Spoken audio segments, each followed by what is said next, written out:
गौरव को ये मुकाबला बीच में ही छोड़ता देख अचानक इस शो की होस्ट रिद्धिमा जजेस की ओर देखते हुए बोली, तो जजेस, क्या हम इस मुकाबले को ड्रॉ समझे?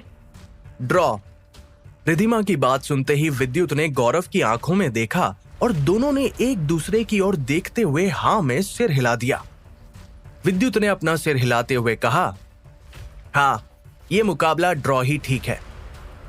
विद्युत भी जबरदस्ती गौरव के साथ मुकाबला जारी नहीं रखना चाहता था, क्योंकि रूल्स के मुताबिक वो भी जानता था कि 100 मूव्स के बाद वो इस मुकाबले को जारी नहीं रख सकते थे। तभी गौरव ने मुस्कुराते हुए कहा, मैं तुम्हारे साथ अगले बैटल में इंतजार करूंगा। जैसे ही गौरव ने अपनी बात खत्म की, वो वहां से चला गया। गौरव को ऐसा करते देख वहां बैठे बहुत से प्लेयर्स और जजेस कंफ्यूज थे। किसी को समझ नहीं आ रहा था कि आखिर गौरव ने ये कदम क्यों उठाया था। गौरव को वहां से जाते देख कुछ लोग तो ये तक सोचने लगे थे कि कहीं गौरव इस मुकाबले को बीच में ही छोड़कर जा रहा है।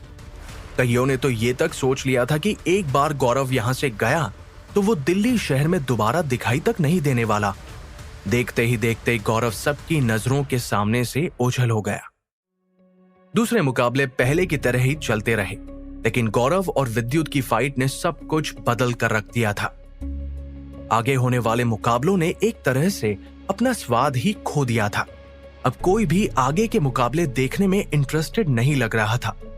अब तक इस मुकाबले के 4 ग्रेट जीनियस प्लेयर्स की रैंकिंग कुछ ऐसी थी।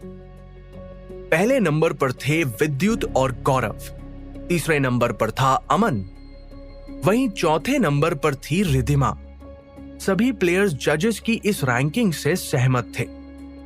अब तक की रैंकिंग डिक्लेयर करने के बाद जज ने शिवन्या की भी तारीफ की। जज आज उससे बहुत इंप्रेस थे। शिवन्या किसी खूबसूरत फूल की तरह थी। वहां बैठे बहुत से नौजवान लड़कों की नजरें शिवन्या पर ही टिकी हुई थी। इस कंपटीशन को जीते बिना ही उसे भी खूब वाहवाही मिल रही थी। वहीं विद्युत ये भी जानता था कि शिवन्या के पास इस वक्त ब्लू बेल्ट है, पर उसने बहुत ही कम उम्र में ब्लू बेल्ट हासिल कर ली है। आज विद्युत उससे आगे निकल गया था, लेकिन विद्युत अच्छी तरह जानता था उसके साथ जो कुछ भी हुआ वो उसे ब्रह्म देवता द्वारा दी गई शक्तियों की वजह से हुआ था। पर अगर ऐसा ना होता तो शायद आज विद्युत भी शिवन्या से पीछे होता। वो ये जान चुका था कि शिवन्या बहुत टैलेंटेड है, यहां तक कि अमन भी उसके मुकाबले में कुछ भी नहीं था। इतनी कम उम्र में शिवन्या ने अपनी मेहनत के बलबूते पर बहुत कुछ हासिल कर लिया था। अगर शिवन्या की बात की जाए तो वो ज्यादा स्ट्रॉन्ग बैकग्राउंड से बिलोंग भी नहीं करती थी, और ना ही उसके पास ऐसी रिसोर्सेस थी जिनसे वो आगे बढ़ सके। उसने सब कुछ अपनी मेहनत के बलबूते पर पाया है। वही अमन को सब कुछ इनर प्लेयर होने की वजह से मिलता आ रहा था। साथ ही साथ उसे हमेशा स्पेशल ट्रीटमेंट भी मिलती आई थी, क्योंकि वो अकेडमी के हेड ट्रस्टी सतीश का बेटा था। अगला मुकाबला था नितिन और शिवन्या के बीच। नितिन भी काफी अच्छा प्लेयर था। अब तक नितिन सिर्फ अमन और रिद्धिमा से ही हारा था। अगर स्ट्रेंथ की बात की जाए तो नितिन पुलकित के बराबर का ही था, और वो 4 ग्रेट जीनियस प्लेयर से सिर्फ एक कदम पीछे था। जैसे ही शिवन्या और नितिन का मुकाबला शुरू हुआ तो शिवन्या ने बटरफ्लाई लिस्ट पाम टेक्निक का इस्तेमाल किया। उसके अटैक करते ही एक जोरदार आवाज सबके कानों में गूंजी। शिवन्या के हाथ बहुत ही हल्के थे। उसके हाथ की हथेली बहुत ही नाजुक और मुलायम थी। शिवन्या ने अटैक करते हुए अपनी high rank martial arts technique का इस्तेमाल किया था। उसने ये टेक्निक पीक लेवल तक सीखी हुई थी। अब नितिन ने शिवन्या पर अटैक किया। कुछ देर तक ऐसे ही उन दोनों का मुकाबला चलता रहा। लगभग 10 मूव्स के बाद शिवन्या इस मुकाबले में आगे चल रही थी। शिवन्या की इनर स्ट्रेंथ बहुत अच्छी थी, क्योंकि उसने अपनी एयर क्रॉसिंग ब्रीदिंग टेक्निक पर बहुत काम किया था। उसकी ये टेक्निक नितिन के मुकाबले बहुत बेहतर थी। एयर क्रॉसिंग ब्रीदिंग टेक्निक का इस्तेमाल कर उसकी स्पीड भी बहुत तेज हो चुकी थी। इस टेक्निक का इस्तेमाल करके वो उसके जितनी सेम बेल्ट वाले प्लेयर्स को आसानी से हरा सकती थी। ऐसे ही उन दोनों के बीच मुकाबला चल रहा था। लगभग 30 मूव्स हो चुके थे। जैसे जैसे मुकाबला आगे बढ़ रहा था, वैसे वैसे उनकी परफॉर्मेंस देखकर वहां बैठे प्लेयर्स इंप्रेस होते जा रहे थे। शिवन्या ने भी high rank body strengthening technique का इस्तेमाल किया है, ठीक रिद्धिमा की तरह। राहुल ने हैरान होकर कहा। शिवन्या की body strengthening technique metal wall technique से कमजोर नहीं थी, पर किसी लड़की के लिए इस टेक्निक का इस्तेमाल करना बिल्कुल परफेक्ट था। ये टेक्निक लड़कियों के लिए ज्यादा सूटेबल थी। अच्छा, तो ये बात है, शिवन्या ने अब तक अपना टैलेंट छुपाकर रखा हुआ था। विद्युत को अचानक से वो रहस्यमयी एक हाथ वाला अधेड़ उम्र का आदमी याद आने लगा। वो जानता था कि शिवन्या ने ये टेक्निक जरूर अपने दादाजी से ही सीखी होगी। वो एक के बाद एक अटैक नितिन पर करती रही और कुछ ही देर बाद उसने नितिन को मुकाबले में हरा दिया। शिवन्या मुकाबला जीत चुकी थी। कुछ देर शिवन्या ने आराम किया और उसके बाद उसने पारस को चैलेंज किया। पारस 4 ग्रेट जीनियस प्लेयर्स में से एक था। हालांकि इस बार वो टॉप 4 में अपनी जगह नहीं बना पाया था, लेकिन उसकी परफॉर्मेंस और मार्शल आर्ट स्किल्स काफी अच्छी थी।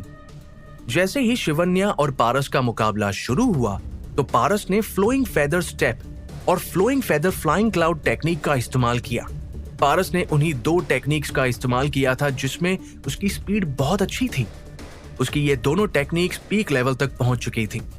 अगर पारस की स्पीड की बात की जाए तो स्पीड के मामले में उसका मुकाबला सिर्फ विद्युत ही कर सकता था। पारस के अटैक करने के बाद ही क्लाउड लीफ फेरी टेक्निक का इस्तेमाल करते हुए शिवन्या ने पारस पर अटैक करना चाहा। शिवन्या ने इतनी तेजी से पारस पर अटैक किया कि सब देखकर हैरान रह गए। शिवन्या ने उस टेक्निक का इस्तेमाल किया था जिसे पहले कभी किसी ने परफॉर्म होते हुए नहीं देखा था। पलक झपकते ही उसने पारस पर एक और अटैक किया। उसका शरीर हवा में उड़ते हुए पत्ते की तरह दिखाई दे रहा था। उसने हवा में उड़ते हुए पारस पर अटैक किया था। क्लाउड लीफ फेरी, ये कौन सी टेक्निक है? ये तो मेरी लाइटली फ्लोटिंग फेरी टेक्निक के जैसे ही लग रही है। विद्युत हैरान होकर शिवन्या को परफॉर्म करते हुए देख रहा था। उसे समझ नहीं आ रहा था कि आखिर शिवन्या ने ये टेक्निक कहां से सीखी होगी। आज शिवन्या ऐसी टेक्निक का इस्तेमाल कर रही थी जिनका नाम वहां बैठे प्लेयर्स और विद्युत ने कभी नहीं सुना था। क्या शिवन्या पारस को इस मुकाबले में हरा देगी? क्या शिवन्या इसी तरह नई टेक्निक्स का इस्तेमाल करती रहेगी? सब प्लेयर्स आपस में ये बात कर रहे थे। अचानक विद्युत ने महसूस किया कि पारस एयर क्रॉसिंग ब्रीदिंग टेक्निक को एक्सचेंज करके मेटल वॉल टेक्निक का इस्तेमाल कर रहा था। हालांकि ये बहुत ही अच्छी डील थी, लेकिन उसने देखा कि एयर क्रॉसिंग ब्रीदिंग टेक्निक का सही फायदा तो शिवन्या उठा रही है।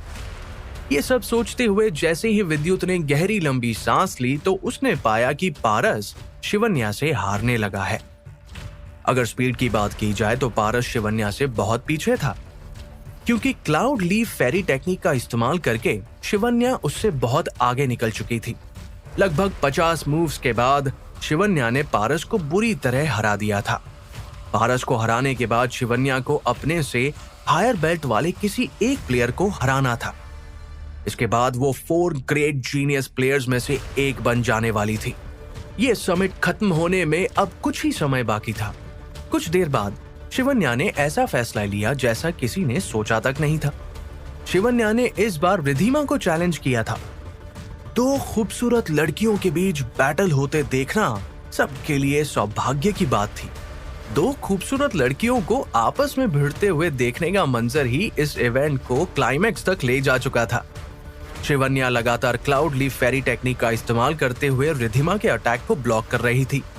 लगभग 100 मूव्स के बाद उन दोनों में से किसी एक ने भी हार नहीं मानी और एक और मैच ड्रॉ हो गया। एक और मैच ड्रॉ होता देख सबकी आंखें खुली की खुली रह गई थी। मुकाबले में हमेशा से दिल्ली शहर के टॉप 4 जीनियस प्लेयर्स को ही चुना जाता था, लेकिन इस बार इस मुकाबले के 5 विनर्स थे। गौरव, विद्युत, अमन, रिद्धिमा और शिवन्या। वहां मौजूद इन सभी प्लेयर्स की फैमिली गर्व से सीना चौड़ा किए खड़ी हुई थी। उन सबको अपने बच्चों पर बहुत नाज था। इस मुकाबले में विद्युत की परफॉर्मेंस देखने लायक थी। किसी ने नहीं सोचा था कि विद्युत इतना अच्छा परफॉर्म करेगा। उसका और गौरव का मुकाबला ड्रॉ हो गया था, इसलिए वो दोनों ही फर्स्ट रैंक पर थे। लेकिन अगर गौरव की बात की जाए तो गौरव की उम्र विद्युत से ज्यादा थी और टैलेंट और स्ट्रेंथ की बात की जाए तो भी विद्युत गौरव से आगे था। इस तरह विद्युत इन सभी प्लेयर्स में से सबसे टैलेंटेड प्लेयर बनकर उभरा था। ये सब चल ही रहा था कि तभी स्टेज के पीछे से एक बूढ़े आदमी की आवाज आई। रिद्धिमा। उस आदमी के बाल सफेद थे। उसे देखकर ही उसकी उम्र का अंदाजा लगाया जा सकता था। दादाजी आप? रिद्धिमा ने उस आदमी को इज्जत देते हुए बड़े प्यार से कहा। देखो रिद्धिमा, जैसा मैं कहूं तुम्हें वैसा ही करना होगा। मुझे तुमसे बहुत जरूरी काम है, उस बूढ़े आदमी ने एक धीमी सी आवाज में रिद्धिमा से कहा। यह प्लेयर्स समिट अब खत्म हो चुका था। टॉप 5 प्लेयर्स सीना तानकर स्टेज से गुजरते हुए बाहर की ओर जाने लगे। सब लोगों ने उनके लिए तालियां बजाना शुरू कर दिया। इस वक्त बहुत से प्लेयर्स विद्युत की ओर देख रहे थे। वो विद्युत को अपनी इंस्पिरेशन तो मानने लगे थे, साथ ही साथ उन्हें डर भी लग रहा था, क्योंकि वो जान चुके थे कि विद्युत से पंगा लेना उनके लिए भारी पड़ सकता है। वहीं कुछ लोग विद्युत से जलते भी थे और उससे नफरत करते थे। विद्युत, ये मत समझना कि फर्स्ट रैंक पर आकर तुम सबसे बेस्ट प्लेयर बन गए हो। मैंने अभी तक अपने स्पेशल किंग मूव का इस्तेमाल नहीं किया।